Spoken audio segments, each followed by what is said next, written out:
வீட்டுக்காரர் பேர ஐயோ வீட்டுக்காரர் பேரை சொல்லலாங்களா? அத சொல்லாம எப்படிமா தெரிஞ்சுக்கிறது?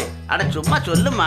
வீட்டுக்காரர் பேரை சொன்னே ராசுக்குட்டி ராசுக்குட்டி, அவன் பேசுகிற பேச்சு எல்லாம் சீனி கட்டி.